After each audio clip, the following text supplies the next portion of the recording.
Alright, welcome back. Chapter 4 Shasta falls in with the Narnians. It's a bit of a spoiler title, really. At first, Shasta could see nothing in the valley below him but a sea of mist with a few domes and pinnacles rising from it. But as the light increased and the mist cleared away, he saw more and more. A broad river divided itself into two streams, and on the island between them stood the city of Tashbaan, one of the wonders of the world. Round the very edge of the island, so that the water lapped against the stone, ran high walls, strengthened with so many towers that he soon gave up trying to count them.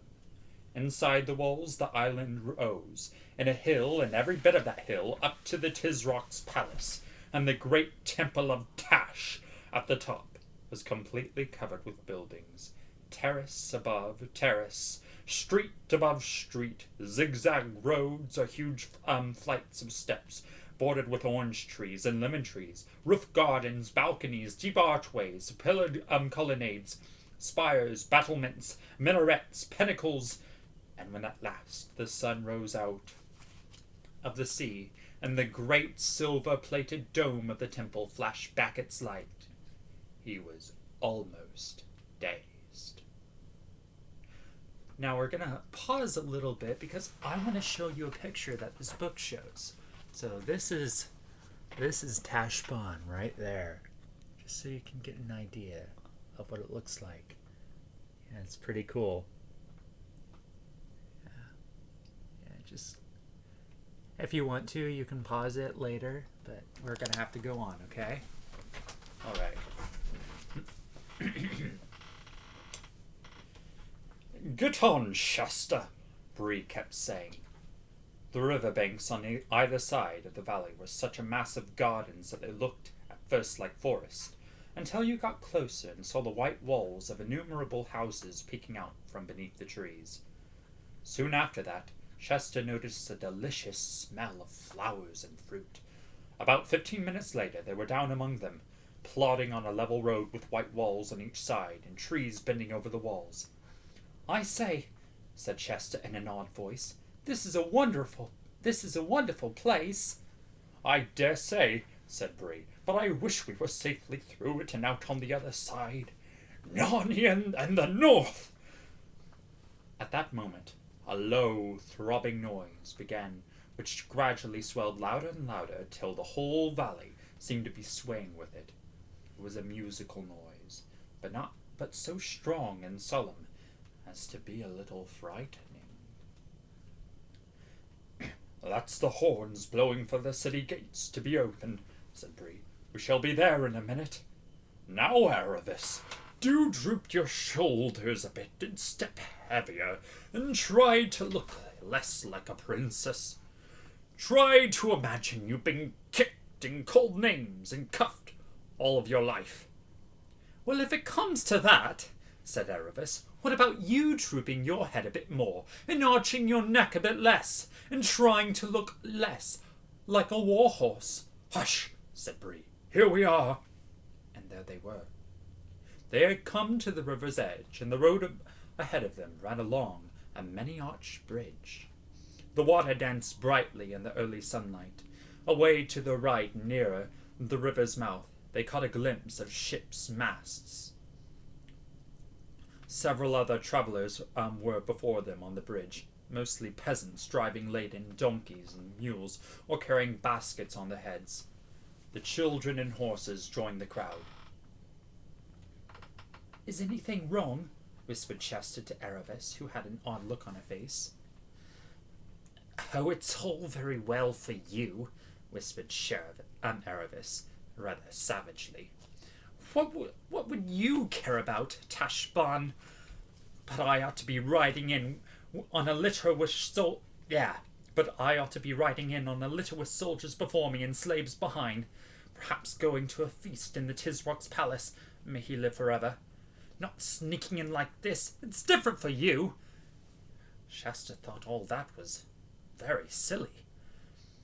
At the very end of the bridge, the walls on the city towered high above them, and the brazen gate stood above in the gateway, which was really wide, but looked narrow because it was so very high.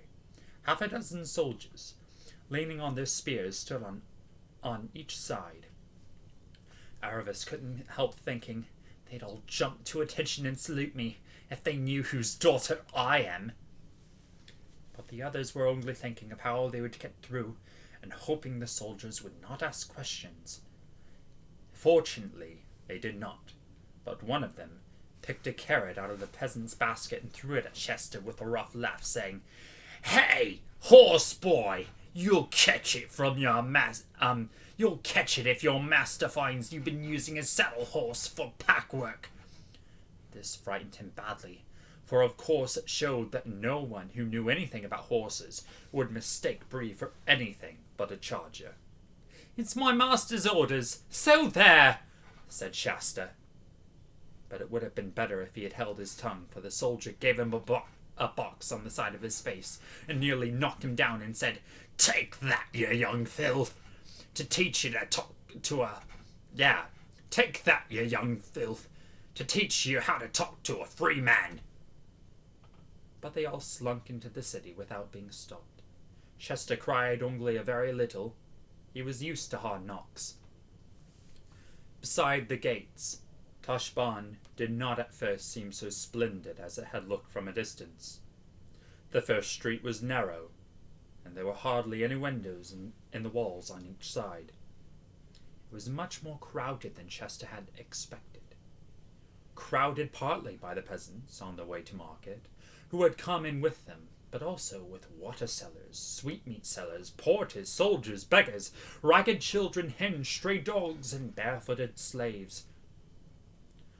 What you would chiefly have noticed if you had been there were the smells which came from unwashed people, unwashed dogs, scent, garlic, onions, and piles of refuse.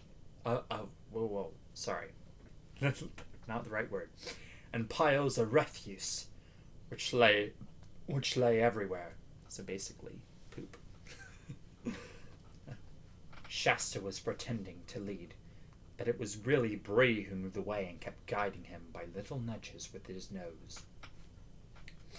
They soon turned to the left and began going up a steep hill.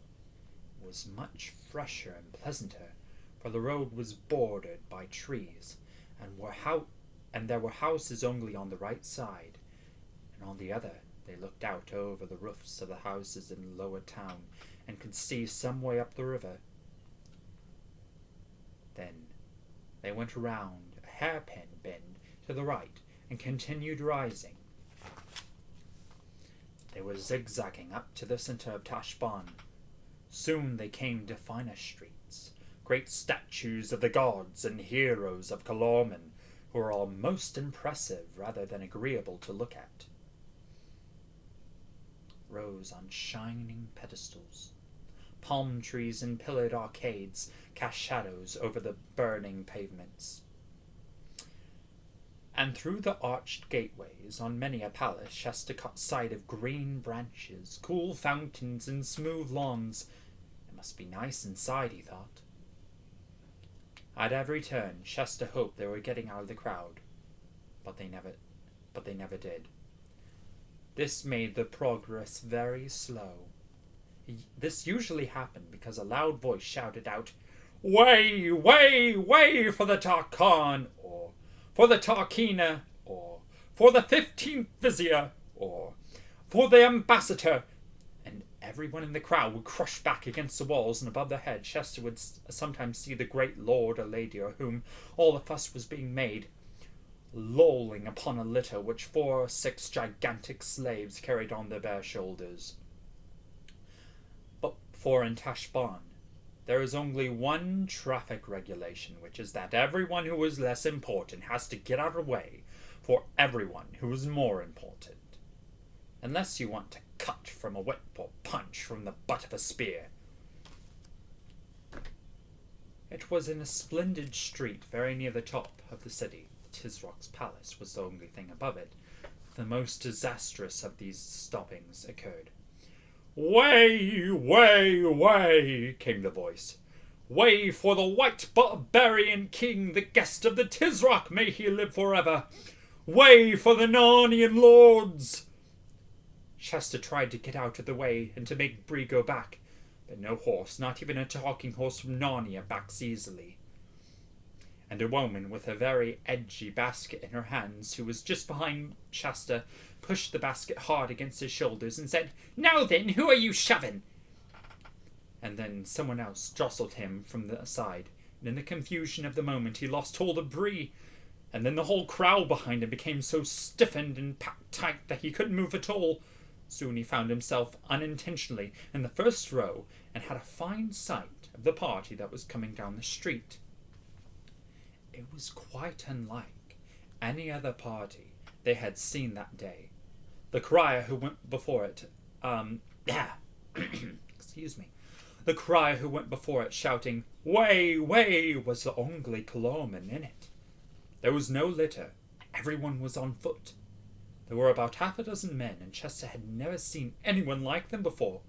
For one thing, they were all fair-skinned as himself, and most of them had fine hair. And they were not dressed as men of Coloman. Most of them had legs bare to the knee. Their tunics were of fine, bright, hardy colours, woodland green or gay yellow, or fresh blue. Instead of turbans, they wore steel or silver caps, some of them set with jewels, and one with little wings on each side. A few were bareheaded. The swords at their sides were straight and long, not curved like Coloman scimitars. And instead of being grave and mysterious like most Colomans, they walked with a swing and let their arms and shoulders go free, and chatted and laughed. One was whistling. You could see that they were ready to be friends with anyone who was friendly, and didn't give a fig for anyone who wasn't. Chester thought he had never seen anything so lovely in his life. But there was not much time to enjoy it, for at once the most dreadful thing happened. The leader of the fair-headed men suddenly pointed to Shasta, crying, "There he is! There's our runaway!" and seized him by the shoulder.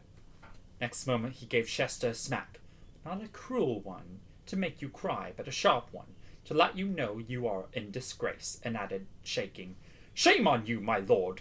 Fie for shame! Queen Susan's eyes are red with weeping because of you. Truant for a whole night! What? Where have you been?" Shasta would have darted under Bree's body and tried to make himself scarce in the crowd if he had had the least chance. But the fair-haired men were all around him by now, and he was held firm. Of course, his first impulse was to say that he was only poor Ashish, the fisherman's son, and that the foreign lord must have mistaken him for someone else. But then, the very last thing he wanted to do in that crowded place was to start explaining who he was and what he was doing. If he started on that, he would soon be asked where he had got his horse from, and who Aravis was, and then goodbye to any chance of getting through Tashbaan. His next impulse was to look at Bree for help, but Bree had no intention of letting all the crowd know that he could talk, and stood just looking as stupid as a horse can. As for Aravis, Shasta did not dare to look at her for fear of drawing attention, and there was no time to think, for the leader of the Narnians said at once, "Take one of your little lordship's hands, Peridin, of your courtesy, and I'll take the other. And now on.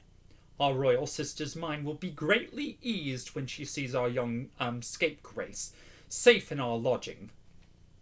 And so, before they were halfway through Tashbaan, all their plans were ruined, and without even a chance to say goodbye to the others, Shasta found himself marched off among strangers and quite unable to guess what might be going to happen next. The Narnian king, for Shasta began to see by the way the rest spoke to him that he must be a king, kept on asking him questions: where he had been, how he had got out, what he had done with his clothes. Didn't he know that he had been very naughty? Only the king called it not instead of naughty.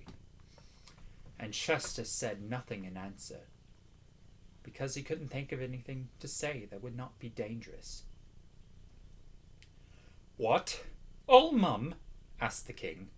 "I must plainly tell you, Prince, that this hand-dog silence becomes of one of your blood even less than the even less than the scape itself. To run away might pass for a boy's frolic with some spirit in it. But the king's son of Auchenland should avouch his deed, not hang his head like a Colorman slave."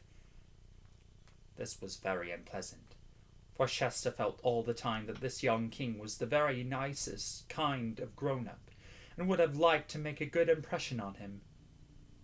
The strangers led him, held tightly by both hands, along a narrow street and down a flight of shallow stairs, and then upon another to a wide doorway in a white wall with 2 tall, dark cypress trees on each side of it. Once through the arch, Chester found himself in a courtyard, which was also a garden. A marble basin of clear water in the centre was kept continually rippling by the fountain that fell into it. Orange trees grew round it. Excuse me. Orange trees grew round it out of smooth grass, and the 4 white walls which surrounded the lawn were covered with climbing roses. The noise and dust and crowding of the streets seemed suddenly far away. He was led deeply across the garden and into a dark doorway. The cry remained outside.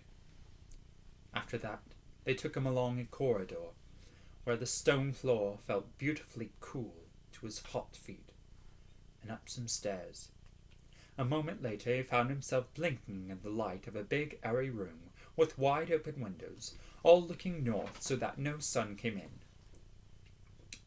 There was a carpet on the floor, more wonderfully covered than anything he had ever seen, and his feet sank into it as if he were treading in thick moss.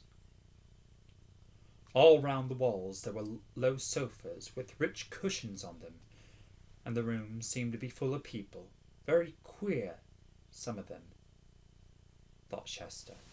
But he had no time to think of that before the most beautiful lady he had ever seen rose from her place and threw her arms round him and kissed him, saying, "Oh, Corin, Corin, how could you?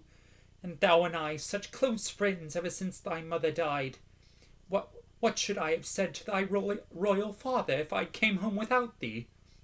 Would have been a cause almost of war between Auchenland and Narnia, which are friends time out of mind. It was not, playmate, very naught of thee to use us so. Apparently, thought Chester to himself, I am being mistaken for a prince of Auchenland, wherever that is, and these must be Narnians. I wonder where the real Corin is." But these thoughts could not help him say anything out loud. "Where hast thou been, Corin?" said the lady, her hand still on Chester's shoulders. I don't know," stammered Chester. "There it is, Susan," said the king. "I could get no tell out of him, neither true nor false." "Your Majesties, Queen Susan, King Edmund," said a voice, and when Chester turned to look at the speaker, he nearly jumped out of his skin in surprise, for this was one of those queer people whom he had noticed out of the corner of his eye when he first came into the room. He was about the same height as Chester himself. From the waist upward he was like a man, but his legs were hairy, like a goat's, and shaped like a goat's, and he had goat's hooves and a tail. His skin was rather red, he had curly hair, and had short pointed beard and 2 little horns. He was, in fact, a faun, which is a creature Chester had never seen a picture of, nor even heard of. And if you've read a book called The Lion, the Witch, and the Wardrobe, you may like to know that this was the very same faun, Tumnus by name, whom Queen Susan's sister Lucy had met on the very first day when she found her way into Narnia. But he was a good deal older now, for by this time Peter and Susan, Edmund and Lucy had been kings and queens of Narnia for several years. "Your Majesties," he was saying, "His little Highness has had a touch of the sun. Look at him, he's dazed. He doesn't know where he is." Now, if you would like to see a picture of Mr. Tumnus, here he is, along with some dwarves and a talking raven. There he is, right there. Yeah, that should be good. Yeah, there he is, right there. It's really getting at my voice. I can see why Vanessa asked me to do this. Well, Miss Polly, I should say. Then, of course, everyone stopped, scolding Shasta and asking him questions, and he was made much of and laid on a sofa, and cushions were put under his head, and he was given ice sherbet and a golden cup to drink, and told to keep very quiet. Nothing like this had ever happened to Shasta before. He had never even imagined lying on anything so comfortable as that sofa, or drinking anything so delicious as that sherbet. He was still wondering what had happened to the others, and how on earth he was going to escape them and meet them at the tombs, and what would happen when the real Corin turned up again.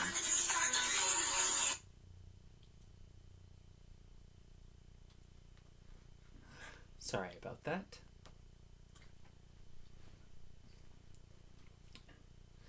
But none of these worries seemed so pressing now that he was comfortable, and perhaps later on there would be nice things to eat.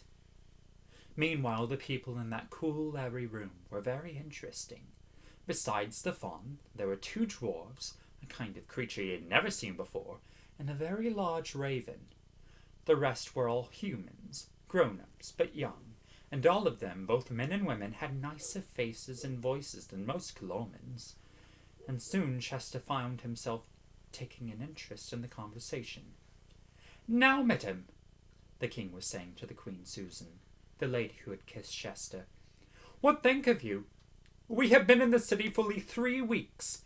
Have you yet settled in your mind whether you will marry this dark-faced lover of yours, this Prince Rabadash, or no?" The lady shook her head. "No, brother," she said, not for all the jewels in Tashbaan." "Hello," thought Shasta. "Although the king and queen, they're brother and sister, not married to one another." "Truly, sister," said the king, "I should have loved you the less if you had taken him. And I tell you that at the first coming of the Toadstock's ambassadors into Narnia to treat of this marriage, and later when the prince was our guest at Cair Paravel, it was a wonder to me that ever you could find it in your heart to show him so much favour. That was my folly, Edmund, of which I cry you mercy. Yet when he was with us in Narnia, truly this prince bore himself in another fashion than he does in Tashbaan. For I take you to witness what marvellous feats he did in that great tournament, and, wow, this is a word I don't know, and hastelude which our brother the High King made of him, and how meekly and courteously he consorted with us the space of 7 days. But here, in his own city, he has shown another face." "Ah!" croaked the raven. "It is an old saying. See the bear in his own den before you judge of his conditions." "That's very true, Shalopad," said one of the dwarves. "And another is, 'Come live with me, and you'll know me.'" "Yes," said the king. "We have now seen him for what he is. That is, a most proud, bloody, luxurious, cruel, and self-pleasing tyrant." "Then, in the name of Aslan," said Susan, "let us leave Tashbaan this very day." "There's the rub, sister," said Edmund. "For now I must open to you what has all been growing in my mind these past 2 days and more. Peregrine, of your courtesy, look to the door and see that there is no spy upon us. All well?" So, For now we must be secret." Everyone had begun to look very serious. Queen Susan jumped up and ran to her brother. "Oh, Edmund," she cried, "what is it? There is something dreadful in your face." And that is the end of chapter 4.